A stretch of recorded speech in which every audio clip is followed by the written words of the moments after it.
আসসালামু আলাইকুম প্রিয় বন্ধুগণ, আজকে আমরা চলে আসলাম একটা বাংলালিংক টাওয়ারে।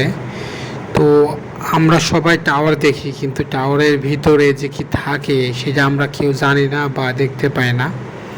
তো সচরাচর সবাই এই রুমে ঢুকতে পারে না, শুধু যারা টাওয়ারের কর্মী বা টাওয়ারের সংশ্লিষ্ট কাজ করে তারাই শুধুমাত্র এই রুমে প্রবেশ করতে পারে।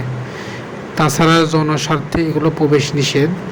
তো একটা টাওয়ারের ভিতরে কী কী যন্ত্রাংশ বা সরঞ্জাম থাকে সেটা দেখানোর জন্য আজকে ভিডিওটা করা।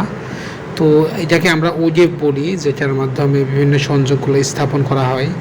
আবার এই পাশে দেখা যাচ্ছে এসির মাধ্যমে সেই রুমটা শীতাতাপ নিয়ন্ত্রিত করা হয় যাতে রুমটা গরম না হয়। তো এছাড়াও বিভিন্ন প্যাসকোড বা বিভিন্ন কেবল, যারা এই কাজগুলো করে তারাই বুঝতে পারে। তো ভাবলাম একা একাই শুধু কাজ করি, আজকে আপনাদেরকে দেখাই, এই জন্য একটু ভিডিও করলাম। যদি আমার ভিডিওটা ভালো লাগে তবে আপনারা আমার চ্যানেলটাকে সাবস্ক্রাইব করবেন এবং পরবর্তীতে এমন এমন সুন্দর সুন্দর ভিডিও আপনাদের মাঝে উপহার দেবো ইনশাল্লাহ। তো আজকে এই পর্যন্তই। সকলেই সুস্থ থাকবেন, ভালো থাকবেন। আল্লাহ হাফেজ। দেখা হবে পরবর্তী কোনো